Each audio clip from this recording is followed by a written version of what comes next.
Welcome to the channel. If you enjoy this video, don't forget to click like and subscribe to stay updated with our latest content. Your support helps us create more awesome videos for you. Let us know what you think in the comments below. Enjoy the video. The Tokyo Capsule Hotel was a symphony of low-humming anxieties. Each plastic and fiberglass cubicle breathed with the stale air of desperation and cheap instant ramen. My own number 16 reeked of disinfectant and the lingering ghost of someone's citrus-scented air freshener. A pathetic attempt to mask the underlying funk of confined humanity. The thin mattress felt damp beneath my worn jeans, the fabric coarse and vaguely sticky. Outside, the neon glare of Shinjuku bled through the flimsy privacy curtain, casting the interior in a sickly, flickering green. But it was the sounds from capsule number 17 that truly gnawed at my sanity. It began subtly, a soft schlop like a wet sponge being squeezed. Then a rhythmic, almost hypnotic slither slap. It reminded me disturbingly of a fishmonger preparing the day's catch, the fleshy sound of scales being scraped from skin. My stomach churned, a mixture of jet lag and unease. I tried to ignore it. I'd paid for this cramped coffin to escape the even more cramped hostel I'd been in. I'd come to Tokyo to disappear, to lose myself in the anonymous sprawl of the megacity. The escape was not going as planned. The slither slap escalated. Now it was punctuated by a new sound, a slow, deliberate tear. Not a sharp rip, but a drawn-out peeling sound, like adhesive being slowly pulled from skin. It was the sound of something being unwrapped, something wet and unwilling. My imagination conjured images of a fruit being peeled, the skin yielding with a wet, sucking pop. Or worse, of a surgical procedure, the layers of flesh being meticulously separated. I fumbled for my phone, jamming the earbuds in so tightly they ached. Tentacle Prison 4, The Warden's Revenge blared into my ears. The audio was a masterpiece of engineered revulsion, squelching impacts, guttural moans, the high-pitched shriek of tearing, something. Usually, this kind of thing was my escape hatch, a descent into controlled depravity, a way to numb the persistent hum of my own anxieties. But tonight, the fictional horrors were a flimsy shield against the real, unsettling sounds emanating from next door. I cranked the volume higher, but the wet peeling continued, a persistent undercurrent beneath the digital screams. I could almost feel it, a vibration in the thin wall separating me from number 17. My thoughts spiraled. Was it some bizarre fetish, some elaborate solo performance, or something else? The rational part of my brain tried to dismiss it, to categorize it, to file it away under weird Tokyo shit, but a primal fear, a deep-seated unease had taken root. I didn't sleep. Not really. I drifted in and out of a fitful, anxiety-ridden doze, the sounds from number 17 weaving themselves into my nightmares. I dreamt of being wrapped in a tight, suffocating cocoon, my skin itching, burning, wanting to split. Around 4 a.m., the noises finally ceased. A thick, heavy silence descended, broken only by the hum of the hotel's ventilation system and the distant sirens of the city. It was a silence that felt more unsettling than the sounds it had replaced. A silence pregnant with something unknown. Morning arrived, a sickly gray dawn filtering through the grimy windows of the cafe. The cleanup crew, a trio of women in crisp white uniforms and surgical masks, had gathered around capsule number 17. They spoke in rapid, hushed Japanese, their voices tight with a mixture of urgency and disgust. One of them held a spray bottle filled with a clear, viscous liquid and a thick, absorbent cloth. Another was meticulously unfolding a large, black plastic sheet. The air in the cafe was thick with a strange, pungent odor. It was a cocktail of salt, like the sea, and the coppery tang of blood, overlaid with a faint, acidic sharpness that made my nostrils sting. It was the smell of something raw, something unnatural. I tried to act nonchalant, gathering my meager belongings, my backpack slung over one shoulder. But my gaze was irresistibly drawn to capsule 17. As I squeezed past, I caught a glimpse inside. The mattress was empty. but on it lay a neatly folded thing. It was skin. Human skin. A complete intact suit, laid out as if carefully removed and preserved. The pallid color, the delicate wrinkles around where the elbows and knees would have been, the soft pooling at the wrists and ankles, it was undeniably a person's outer layer, discarded like a shed snakeskin. But the body that had worn it was gone. My legs buckled, my vision blurred, a wave of nausea washed over me. I stumbled, grabbing the edge of a nearby table to steady myself. The world tilted, the sounds of the cafe fading into a distant hum. The details, though, were etched into my mind with horrifying clarity. The meticulous arrangement of the skin, the almost surgical precision of its removal, the way it seemed to shimmer faintly in the dim light. It looked empty, a discarded shell. I fled the cafe, pushing through the morning crowds, my mind racing, my stomach churning. I needed to get out. I needed to get away. The Narita airport was a blur of sterile efficiency and anxious humanity. The echoing announcements, the shuffling queues, the insistent beeping of scanners, it all grated on my frayed nerves. I felt a desperate urge to scrub myself clean, to wash away the lingering scent of the cafe. The image of that thing burned into my retinas. I found a deserted corner near a charging station and huddled there, my backpack clutched to my chest like a shield. I tried to lose myself in my phone, scrolling through endless news feeds, social media updates, anything to distract myself. But the images kept flashing back. The folded skin, the empty mattress, the whispering cleaners. My thoughts were a chaotic jumble of denial, fear, and a growing, sickening curiosity. Had I imagined it? Was it some elaborate prank? A hallucination brought on by jet lag and sleep deprivation? I tried to rationalize it. I searched online for Tokyo capsule hotel disappearances, human skin shedding, bizarre Tokyo incidents. The results were a mix of urban legends, conspiracy theories, and nothing that quite matched what I'd seen. On the flight back to Europe, I couldn't sleep. I ordered a double whiskey, hoping to numb the gnawing anxiety, but it only made my thoughts race faster. I watched the in-flight movies, but the images on the screen seemed to morph, to twist into grotesque parodies of the scene in the cafe. Every time I closed my eyes, I saw it, the skin unfolding, revealing nothing. And then a flicker of movement, a suggestion of something emerging, something else. Back in Europe, the familiar streets of my city felt alien. The cobblestones were too smooth, the buildings too uniform, the air too clean. Everything seemed smaller, duller, as if the vibrant colors of life had been leached away, leaving behind a pale imitation. The people I passed seemed to be moving in slow motion, their faces blurred, their expressions vacant. Their skin looked tight, stretched, like it didn't quite fit. My apartment, a small, cluttered space I had once found comforting, now felt like a cage. The air was stale, the silence oppressive. The familiar scent of old books and brewing coffee was tainted by a faint metallic undertone that I couldn't quite place. It was the smell of Tokyo following me. I tried to reconnect with my old life. I called a friend, but the conversation felt stilted, awkward. He talked about his job, his girlfriend, his plans for the weekend. It all seemed so mundane, so insignificant compared to the horror I'd witnessed.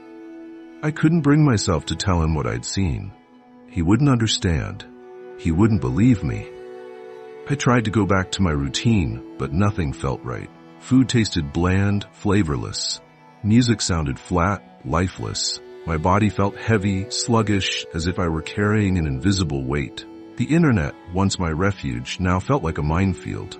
My browsing history was a digital trail of my descent into obsession. Human shedding, skin diseases, exfoliation rituals, cryptid sightings. I deleted it, cleared my cache, tried to erase the digital traces of my growing paranoia. But the internet had a way of remembering. I started seeing ads I didn't remember clicking. Banner ads for obscure Japanese websites, pop-ups for exclusive content, private forums with names like the Chrysalis Society and The Unveiling. Some were in Japanese, accompanied by cryptic symbols I didn't recognize. One night, I received an email. No sender, just a subject line, 17. My heart pounded in my chest. My hands trembled as I clicked on it. The body of the email was blank, except for a single link. I hesitated. My rational mind screamed at me to delete it, to ignore it, to pretend it never happened. But the curiosity, the sickening, irresistible curiosity, was too strong. I clicked. The page loaded slowly, deliberately, a black screen. A single white symbol in the center, a circle with a line bisecting it vertically. Then a video player appeared. The thumbnail was a grainy image of capsule 17. My breath caught in my throat. I knew what it was. I knew what I was about to see. I hit play. The video was low resolution, shaky, as if filmed on a hidden phone. It showed the interior of capsule 17, the same thin mattress, the same flimsy curtain. A man was kneeling on the mattress, naked. His back was to the camera. He was trembling, his body slick with sweat. I recognized him. It was the man who had occupied the capsule. The man whose remains I had seen. A wet sound. The slither slap I remembered so vividly. His skin began to split. Not cut, not torn, but opened. A vertical line appeared down his spine, widening, spreading like a curtain being drawn aside. The skin peeled away from his flesh, slowly, deliberately, revealing the glistening muscle beneath. It wasn't a violent act. It was voluntary. He was doing this to himself. The man didn't scream. He didn't cry out. He made a soft, sighing sound, a sound of relief. And then it stepped out. It wasn't a monster. It wasn't a creature from another dimension. It was him. The same man, but different. It emerged from the discarded skin like a butterfly from a chrysalis. Its movements were fluid, graceful, unburdened. It stood there for a moment, stretching, flexing as if reveling in its newfound freedom. Then it turned towards the camera. It had his face. The same eyes, the same nose, the same mouth, but it was smiling. A wide, knowing smile. A smile that chilled me to the bone. A smile that seemed to say, you know. You understand. The video ended. I refreshed the page, desperate to watch it again, to analyze it, to find some explanation. But the link was dead. The page displayed a simple error message, 404 not found. The messages continued. They arrived at random hours, usually in the dead of night. No sender, no subject, just cryptic instructions. Feel your skin, press your fingers beneath it. Notice the looseness, the way it separates so easily from the muscle. Run your hands over your arms, your legs, your stomach. Feel the texture, the elasticity. It is not a prison. It is a shell. Breathe deeply. Feel the air filling your lungs, expanding your chest. Feel the pressure against your skin. It is ready to release. I started to follow the instructions. I don't know why. Maybe I was already too far gone. Maybe some part of me had always been waiting for this, for a way to escape the confines of my own body, my own self. I would stand in front of the mirror, naked, for hours, examining my skin. I would run my fingers over it, pressing, pulling, testing its elasticity. It didn't hurt, not the way I expected. It felt natural, like loosening a collar that had been strangling me for years. I started to notice subtle changes. My skin felt looser, softer, more pliable. It had a faint, pearly sheen to it, like mother of pearl. I would catch myself unconsciously touching it, stroking it, pulling at it. My dreams became more vivid, more intense. I dreamt of shedding, of emerging, of flying. I dreamt of the man in the video smiling at me, beckoning me to join him. I stopped leaving my apartment. The outside world felt increasingly distant, unreal, like a poorly rendered backdrop in a video game. The sounds of the city were muffled, distorted, as if I were listening to them through a thick layer of cotton. The air smelled wrong, stale, and artificial, laced with that persistent metallic undertone. My diet changed. I lost my appetite for normal food. I craved strange things, salty broths, raw fish, mineral-rich water. I felt a constant, gnawing hunger, a hunger that couldn't be satisfied by ordinary sustenance. My body began to change more rapidly. My skin became increasingly translucent, almost glowing in the dim light of my apartment. I could see the veins beneath it, a delicate network of blue and purple. It felt thinner, more delicate, like tissue paper. I started to shed. Small flakes of skin would come off on my clothes, in my bed, in the shower. It wasn't painful, just unsettling. Like finding a stray hair, only it was a piece of me. The messages became more frequent, more insistent. The time is near. Prepare yourself. Embrace the change. Release the old self. The shedding is a gift, a liberation. One night, I woke up in a cold sweat. I felt a strange pressure all over my body, a tightness, a constriction. My skin felt itchy, burning, as if it were about to split open. I went to the bathroom and looked in the mirror. My reflection stared back at me, pale, gaunt, with eyes that seemed to glow with an unnatural light. I touched my skin. It felt different. Smooth, slick, almost wet. I started to pull, gently at first at the skin of my forearm. It peeled away easily, painlessly, revealing the glistening flesh beneath. It was a slow, deliberate process. I worked my way up my arms, across my chest, down my stomach, my legs. The skin came off in large sheets, like peeling off a sunburn. Only this was no sunburn. This was something else. It didn't hurt. It felt good. A release, a liberation, a shedding of the old, the worn, the confining. As the skin came away, I felt a sense of lightness, of freedom I had never experienced before. I felt new. The process took hours. I worked through the night, guided by the messages, by the instinct that had taken root deep within me. By dawn, I was finished. I stood in the center of my apartment, naked, surrounded by a pile of discarded skin. It lay there, a crumpled, empty shell, a testament to the person I had been. I looked in the mirror. The reflection that stared back at me was different. It was me, but not me. My skin was smooth, translucent, almost glowing. My eyes were larger, brighter, more knowing. I moved, and my movements were fluid, graceful, unburdened by the weight of the old flesh. I smiled, a wide, knowing smile. A smile that said, I understand, I am free. I was not afraid. I was ready. The messages had stopped coming. I was to meet the others. A new message arrived. No link.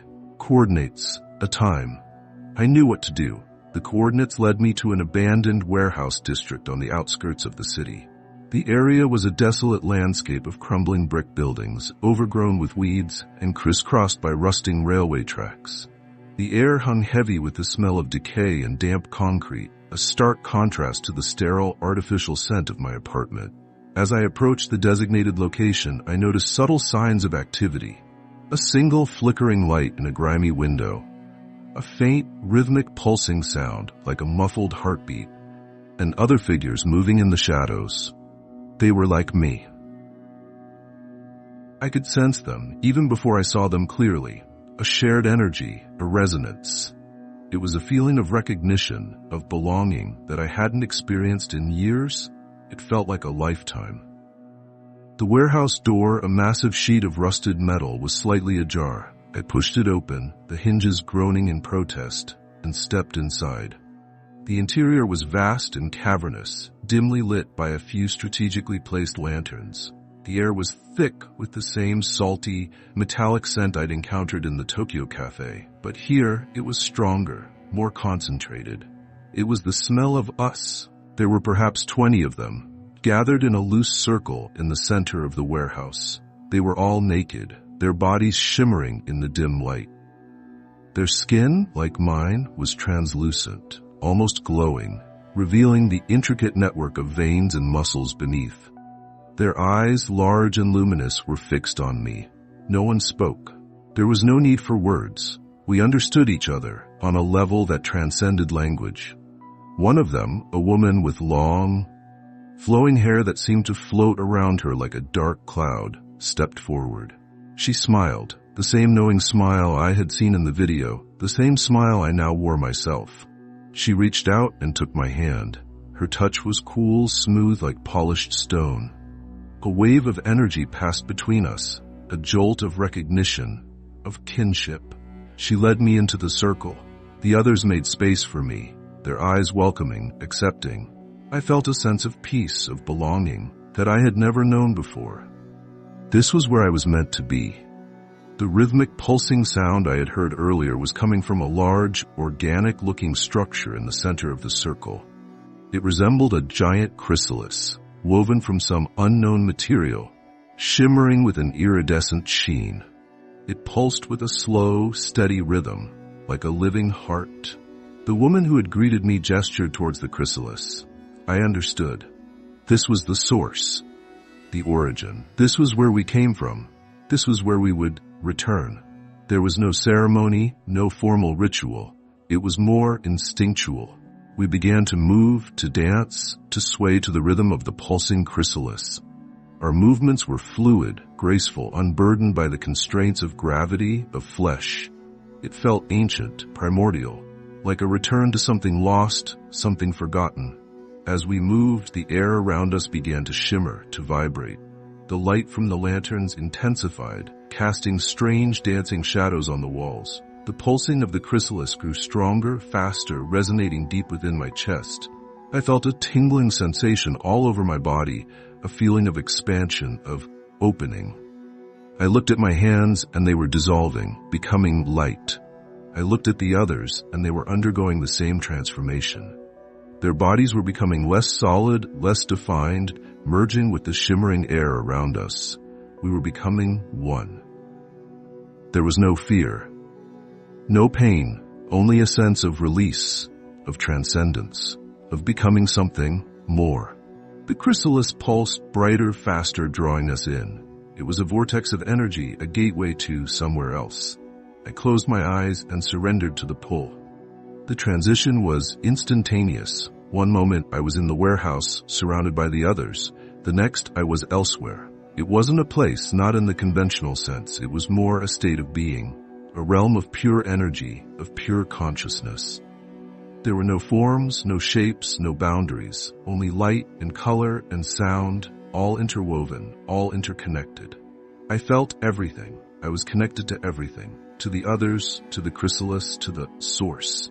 It was a feeling of overwhelming unity, of boundless freedom, of being part of something vast, something ancient, something eternal. I saw glimpses, fragments of memories, futures, possibilities. I saw worlds beyond imagining, civilizations that had risen and fallen, cycles of creation and destruction, playing out across the vast expanse of everything. I saw the earth from a distance, a small, fragile blue sphere hanging in the void. I saw the human race struggling, striving, searching for something they didn't even know they had lost. And I saw others, beings of pure energy, vast and ancient, who had been guiding, shaping, influencing the course of evolution for eons. They were the ones who had sent the messages, the ones who had orchestrated the shedding, the ones who had opened the gateway. They were waiting. The experience was timeless. I don't know how long I was there in that other realm. It could have been seconds or eons. But then I felt a pull, a gentle urging, drawing me back. I was back in the warehouse. The chrysalis was still pulsing, but its light had dimmed. The others were gone. I was alone, but I was changed. I was still in my new form. My skin was still translucent, my senses still heightened. But I was solid again, grounded. I looked around the warehouse, at the empty space where the others had been, at the pulsing chrysalis. I knew what I had to do. I could stay. I could wait for the next cycle, for the next opening of the gateway. I could rejoin the others, become one with the source. Or I could go back. I could return to the human world, to the world of form and limitation, of struggle and suffering. But I would return, different, with knowledge, with understanding, with a purpose.